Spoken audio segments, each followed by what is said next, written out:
여러분 건강하니까 잊어버리는 것들이 있습니다. 나는 건강하니까 뭘 잊어버리죠? 나도 죽을 수 있다라는 것을 잊고 살기가 쉽습니다. 지금 당장은 죽으면 내 문제가 아니다라고 생각을 하는 거죠. 죽긴 죽겠지만 지금이 아니고 저 멀리 나중에 있을 일처럼 그렇게 생각을 한다는 것입니다. 그러다가 가까운 지인이나 가족들의 죽음을 보면 죽음이 가까이 생각이 들죠. 나도 죽을 수 있겠구나 그런 생각이 듭니다. 그러다가도 또 바쁜 일상을 살다 보면 그 죽음을 또 잊어버리고 살게 되죠. 그러나 현실은 어떻습니까? 죽음은 순서가 없습니다.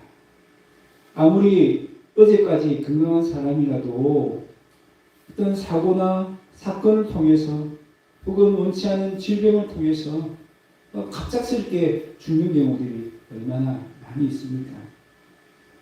오늘 본문에도 갑작스러운 사건, 사고로 죽음을 당한 사람들의 이야기가 나옵니다. 첫 번째는 로마의 빌라도 총독이 갈릴리 사람들을 진압하는 과정에서 많은 사람들이 죽은 그 사건을 얘기합니다. 아마 이 재물에 피를 섞었다라고 하는 거 보니까 성전에서 일어난 일 같아요. 그리고 이 갈릴리 사람들 하면요, 그 당시에는 어떤 사람으로 이해됐냐면 로마에 항거하는 사람들, 우리로 치면 일제에 독립운동하는 사람으로 그렇게 여겼습니다.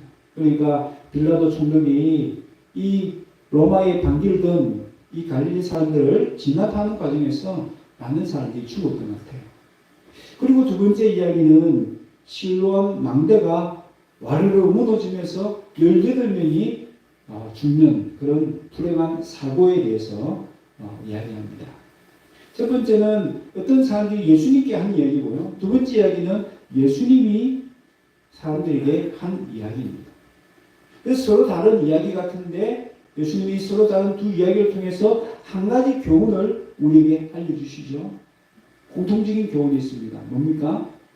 그렇게 불행한 사건, 사고로 죽은 사람이 지금 살아있는 사람들보다 더 죄가 많아서 그런 것이 아니다.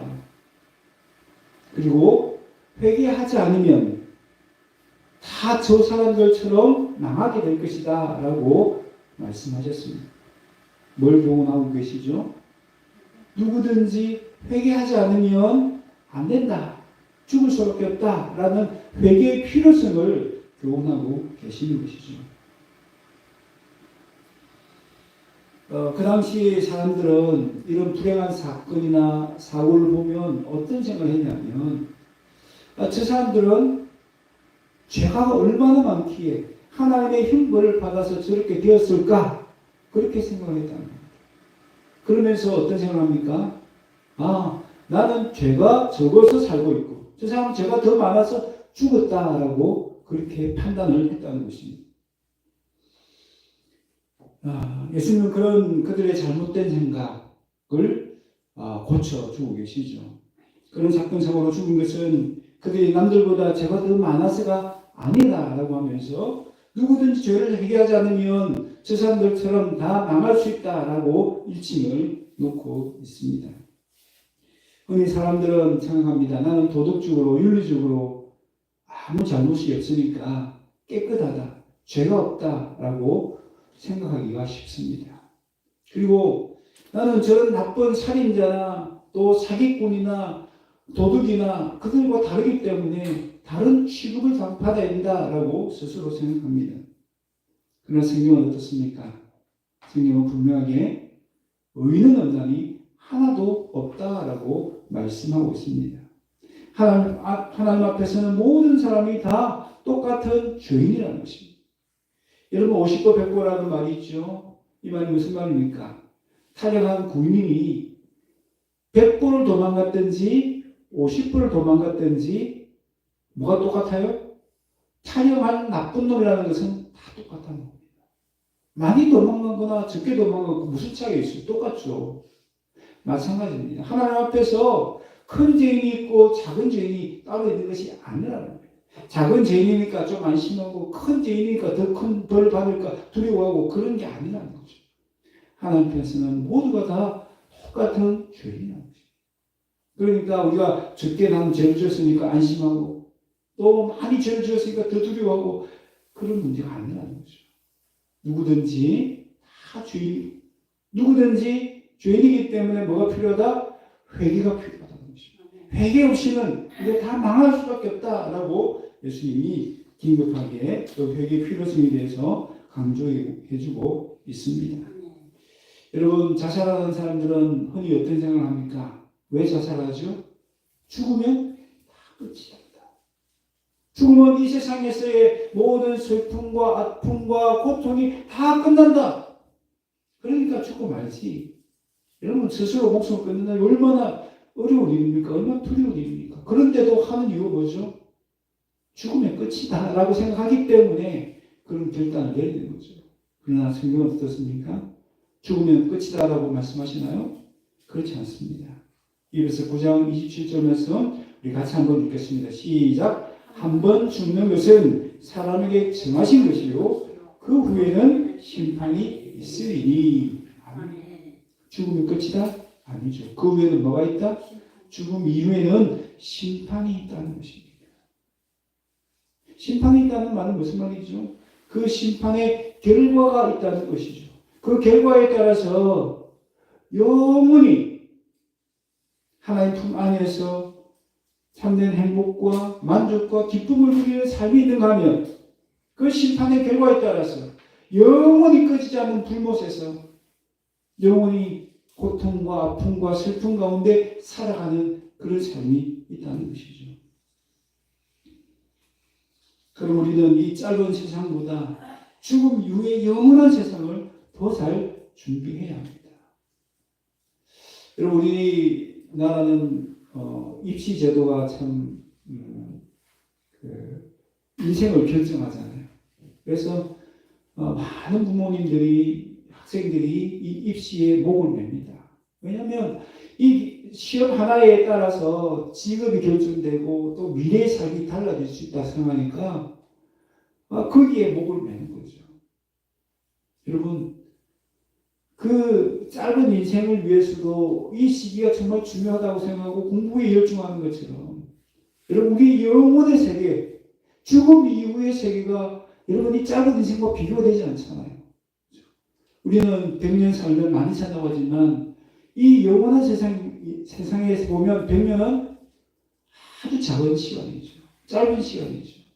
그렇다면 우리는 그 영혼의 세계를 위해서 오늘 이 살아있는 동안에 잘 준비해야 합니다. 여러분, 죽음 이후를 준비하는 최선의 방법이 뭘까요? 그것은 회개하는 것입니다. 회개하고 예수님을 구주로 영접하는 것입니다. 미국의 아이젠하워 대통령이 이제 병상에서 마지막 죽음을 맞이하게 됐습니다. 그때 빌리 그레이엄 목사님이 신방을 하셨는데, 여러분, 미국의 대통령은요, 전 세계를 호령하는 정말 절대 권력자 중에 한 사람이었습니다. 그런 미국 대통령을 했던 사람도 죽음 앞에서는 두려움에 떨고 있었어요. 목사님, 제가 하나님 앞에 설 자신이 없습니다. 하나님 앞에 나가서 뭐라고 제가 하게 될까요? 그렇게 두려워 떨고 있을 때 빌리 그레이엄 목사님이 이야기를 해주셨습니다. 우리가 무슨 업적이나 선행이 있어서 하나님 앞에 당당하게 설 수 있는 것은 아닙니다. 우리의 모든 노력이 죄를 해결할 수 없기 때문에 예수님을 우리에게 보내주신 것입니다. 그럼 우리는 회개하고 예수님을 영접하기만 하면 됩니다. 라고 했습니다. 그 이야기를 듣고 이 아이젠하워 대통령은 예수님을 영접하고 회개함으로 마음의 평안을 얻었다라고 이야기합니다. 저 여러분 어떻습니까? 죽음 이후를 준비하고 계십니까? 하나님 앞에 설 준비를 하고 계십니까? 우리도 회개하고 예수님을 영접하심으로 죽음 이후를 잘 준비할 수 있기를 바랍니다. 여러분 이렇게 회개의 필요성을 강조하셨던 예수님은 이제 회개의 긴급성을 강조하시기 위해서 한 가지 비유의 말씀을 우리에게 들려주십니다. 어느 주인이 자기 밭에다가 포도원에다가 무화과 나무를 심었어요. 왜 심었습니까? 그냥 장식용으로? 아니죠. 열매를 얻기 위해서 무화과 나무를 심었어요. 그런데 때가 되었는데도 열매를 맺지 않는 거예요.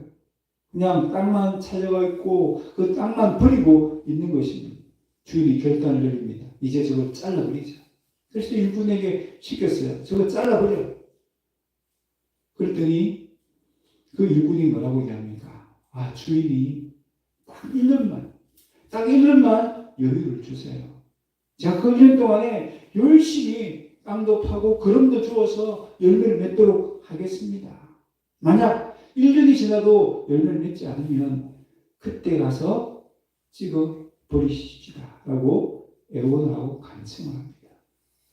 여러분, 이 나무에게 주어진 시간은 얼마예요? 자, 1년입니다. 1년 안에 열매를 맺지 못하면 찍혀서 버려질 수밖에 없다는 것이죠. 여러분, 여기서 말하는 이 이 일꾼은 누굴까요? 누구를 가리킵니까? 바로 예수님을 가리킵니다. 예수님은 마치 일꾼이 포도나무, 무화과나무를 보호하는 것처럼 우리를 보호하고 계세요. 우리가 영원히 꺼지지 않는 저 지옥불에 들어가는 것을 온몸으로 막고 계시는 거죠.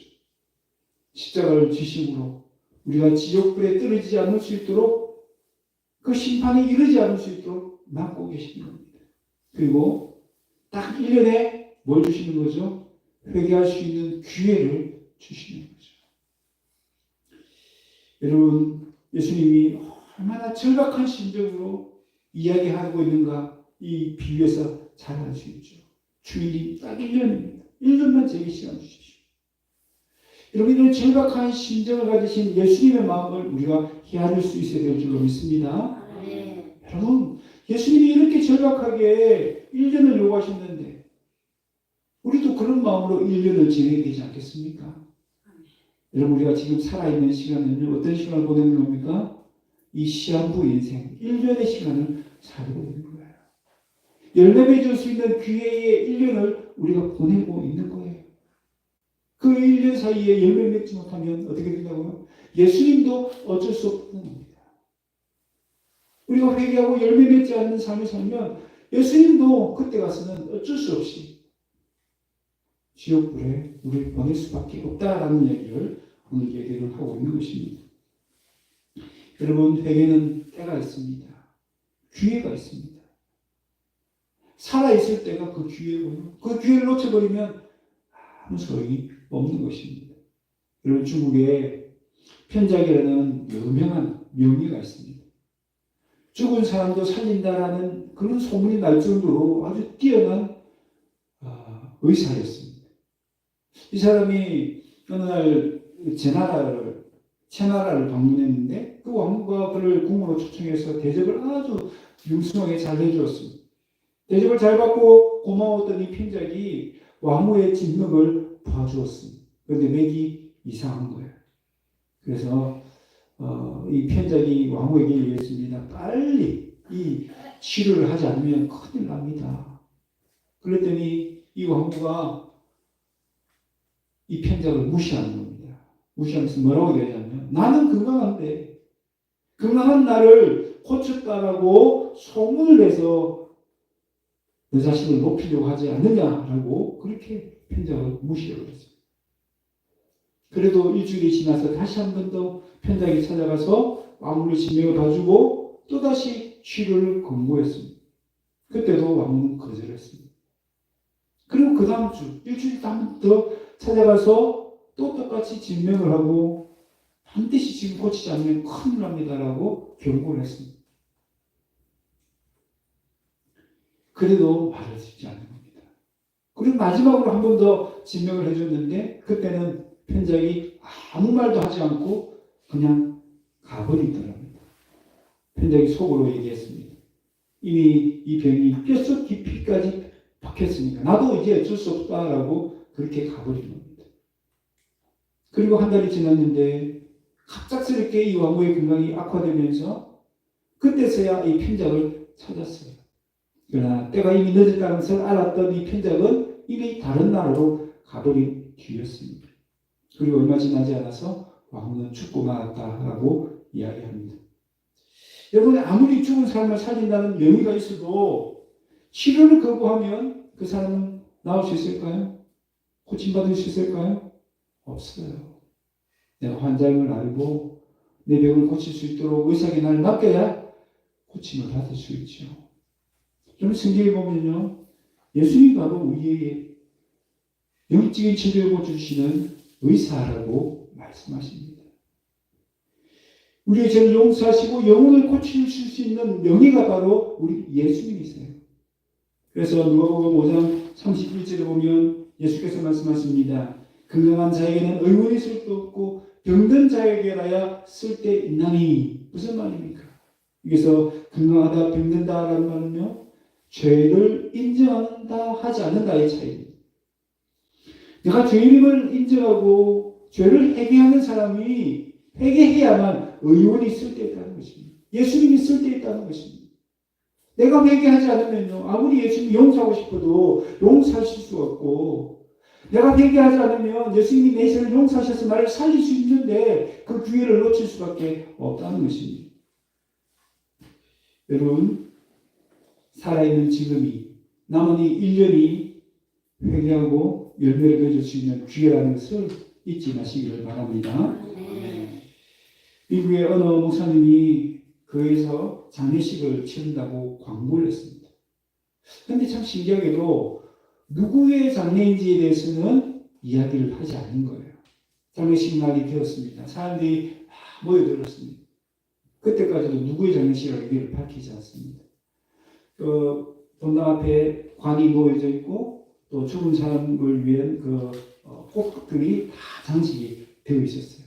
누가 과연 저 관 속에 누워 있는지 아무도 모릅니다. 장례식이 시작됐어요.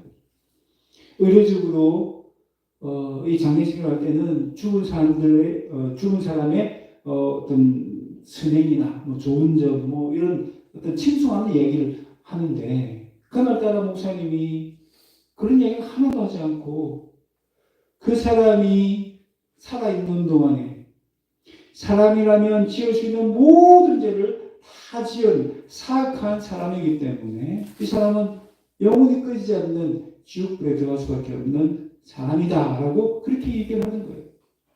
그러니까 더 궁금하지 않습니까? 도대체 누구길래 그런 끔찍한 죄를 짓고 이 지옥에 갈 수밖에 없는 사람인가? 너무 궁금했습니다. 그 사람, 목사님이 이제 앞으로 나오셔서 한 사람씩 누군지 보라고 이야기를 했어요. 사람이 나와서 보는데 관 속에는 아무도 없고요. 그 관 속에 뭐가 있었냐면 거울이 딱 있는 거예요. 그러면 그 거울을 통해서 누가 비춰지는 거예요? 내가 비춰지는 거죠. 목사님이 의도하는 바가 뭡니까? 내가 죽어서 이 관에 들어가기 전에 내가 죄인을 깨닫고 하나님 앞에서 내 죄를 회개하고 영생의 복을 받기를 원하는 마음이 이 속에 담겨져 있는 것입니다. 우리는 때로 나는 교회 생활 잘하고 있고 믿음 생활 잘하고 있고 그래서 나는 죄인이 아니다라고 판단할 때가 많습니다. 그러나 하나님 앞에 회개가 필요 없는 죄인은 아무도 없습니다. 모두가 다 회개해야 되죠. 그 회개의 삶을 살아야 됩니다. 그 회개의 삶을 통해서 열매 맺는 삶을 살아갈 수 있기 때문이죠. 오늘 본문에 보면 그 포도원에서 일하는 일꾼이 그 남은 1년 동안 뭘 한다고요? 제가 땅을 파고 그름을 많이 주겠습니다. 무슨 말이에요? 열매를 맺는 것은 나 혼자 하는 것이 아니고 예수님이 함께 해주시는 일이라는 것입니다. 예수님이 은혜 베푸시죠. 우리가 열매 맺는 삶을 살 수 있도록 은혜 베푸신다는 뜻입니다. 뿐만 아니라 예수님 우리 보내주신 성령께서 우리 마음에 감화감동의 은혜를 주시고 또한 성령의 능력으로 열매 맺는 삶을 살 수 있도록 도와주신다는 것입니다. 그러면 우리는 열매 맺는 삶을 사모해야 되고요. 그 열매맺는 삶을 살기 위해서 예수님의 은혜를 도움받아야 돼요. 성령의 능력을 의지해야 될 줄로 믿습니다. 그래서 땅만 버리고 이제는 더 소용이 없다라고 찍혀버리는 그런 나무가 아니라 풍성한 열매를 맺음으로 하나님을 기쁘시게 하는 저와 여러분 되시기를 바랍니다. 말씀을 맺습니다. 우리는 사건 사고로 죽은 사람들 보면서 어떤 생각합니까? 참 불쌍하다. 참 비극적이다. 참 불행한 죽음을 맞이했다. 라고 안타까움을 금하지 못합니다. 여러분 보세요. 세월호 참사를 통해서 참 얼마나 안타까운 죽음들이 많았습니까? 그 미래가 창창했던 학생들이 얼마나 많이 죽었습니까? 또 그 학생들 살리려고 하다가 교사들과 함께 죽은 사람들이 있죠. 참 안타깝습니다.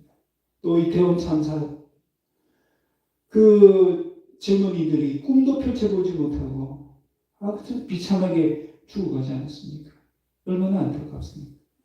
또 오송 지하차도 참사 때문에 친구랑 같이 여행을 가려고 했던 그 청년이 버스 타고 가다가 죽기도 하고요. 결혼한 지 얼마 되지 않는 그 신랑도 죽음을 맞이했습니다.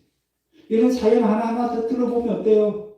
그들의 죽음이 너무나 안타깝고 너무나 불행한 죽음 같고 너무 비극적인 죽음처럼 느껴지지 않습니까? 그러나 사실은요, 그보다 더 비극적이고 더 불쌍하고 더 불행한 죽음이 있습니다. 그 죽음이 뭡니까? 오늘 성경에서 말하는 두 번째 죽음인 거죠. 영원히 꺼지지 않는 지옥불에 들어가서 영원히 고통과 아픔과 슬픔 가운데 살아가는 두 번째 죽음이 이런 참사보다 더 비극적이고 더 불행하고 더 안타까운 죽음 아닌가요? 우리 예수님 바로 이 죽음에서부터 우리를 건져주시기 위해서 이 죽음을 당하는 것을 막기 위해서 십자가를 지신 줄 믿습니다. 그리고 심판의 기간을 유예하시고 늦춰주셔서 우리가 회개하고 이 죽음을 당하지 않고 영생의 복을 누릴 수 있도록 해주신 줄로 믿습니다. 그럼 우리는 이 1년의 시간을 그냥 보내면 안 돼요. 정말 하나님께서 회개하고 정말 하나님께서 원하시는 그 열매를 풍성하게 맺는데 우리의 삶을 바칠 수 있기를 바랍니다. 여러분, 우리 주님은 절박한 심정으로 이 심판의 때를 놓쳐주고 계세요. 이 기회를 놓치지 마시기를 바랍니다. 우리를 사랑하셔서 우리를 구원하시기를 원하시는 이 절박한 이 예수님의 마음을 우리가 다 헷갈리고 그 회개의 자리에 이룰 수 있기를 바랍니다. 그래서 우리 예수님이 원하신 대로 회개하고 풍성한 열매를 맺으심으로 말미암아 마지막 날에 영생의 복을 다 받아들일 수 있는 저와 여러분 다 되시기를 주의 이름으로 축원합니다.